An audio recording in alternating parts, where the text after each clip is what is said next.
నిత్యావసరంగా వాడుకునే టొమాటోను ఖరీఫ్, రబీ, వేసవి ఇలా 3 కాలాల్లోనూ సాగు చేస్తారు. ప్రస్తుతం ఖరీఫ్ టొమాటోను సాగు చేపట్టే రైతులు దృష్టిలో ఉంచుకోవాల్సిన అంశం కలుపు. అన్ని పంటల్లాగే ఈ పంటకు కలుపు సమస్య ఉంటూనే ఉంటుంది. తుంగ, గరిక లాంటివైతే పీకించినా మళ్లీ పుడుతూనే ఉంటాయి. వర్షాకాలంలో ఈ సమస్య రైతుకు తలనొప్పి వ్యవహారంలా మారుతుంది. ఈ కలుపును సకాలంలో అరికట్టకపోతే పలు వైరస్ తెగుళ్ల వ్యాప్తికి కారణమవుతాయి కూడా. అందువల్ల అవకాశం ఉన్నంత వరకు అన్ని పద్ధతులను జోడించి అవసరమైన కలుపు నాశులను వాడుకోవచ్చంటూ వివరాలు తెలియచేస్తున్నారు ఆచార్య ఎన్జీ రంగా వ్యవసాయ విశ్వవిద్యాలయం కలుపు నిపుణులు డాక్టర్ అట్లూరి సుబ్రహ్మణ్యేశ్వరరావు. మనకున్న కూరగాయ పైరులో టమాటా అనేది చాలా ముఖ్యమైనటువంటి పంట. ఇందులో కూడా ఈ కలుపు అనేది చాలా ఉధృతంగా వచ్చి మనకు పంట నష్టం 50 నుంచి 60% వరకు కలుగు చేస్తుంది.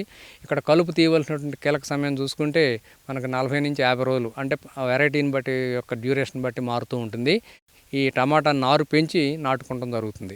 కాబట్టి మనం ఇక్కడ 2 దశల్లో కలుపు యాజమాన్యం చేసుకోవచ్చు. ఒకటి ఏంటంటే ఈ పెండి మిథిలిన్ అనేది 30% ద్రావకం కనుక ఎకరానికి 1 లీటర్ కనుక పిచికారీ చేసుకుంటే తర్వాత దాదాపుగా 20 రోజుల వరకు కూడా ఎటువంటి కలుపు రాకుండా సమర్థవంతంగా ఇది పిచికారీ చేసుకోవచ్చు. తర్వాత 25-30 రోజులప్పుడు కనుక మనం ఇక్కడ కూడా ఎక్కువగా తళ్ళు ఇవ్వటం, ఎరువులు ఇవ్వటం ఎక్కువగా వస్తూ ఉంటుంది. కాబట్టి ఇక్కడ అనేక రకాలైనటువంటి కలుపు మొక్కలు ఎక్కువగా వస్తూ ఉంటాయి. అయితే ఇప్పుడు ఒక మంచి మందు మార్కెట్లో మనకి టమాటాకి ఎటువంటి ఇబ్బంది లేకుండా ఉన్న మందు ఏంటంటే మెట్రిబిజన్ అనే మందు, 70% పొడి మందు. ఇది ఎకరానికి 200 గ్రాముల మందు 200 లీటర్ నీటిలో కలుపుకొని కనుక మనం పిచికారీ చేసుకుంటే టమాటా 20 నుంచి 25 రోజుల దశలో ఉన్నప్పుడు కనుక చేసుకుంటే టమాటా పైరుకి ఎటువంటి ఇబ్బంది లేకుండా చాలా రకాలైనటువంటి వెడల్పాటాకు మొక్కలు వీటన్నిటిని నిర్మూలించవచ్చు.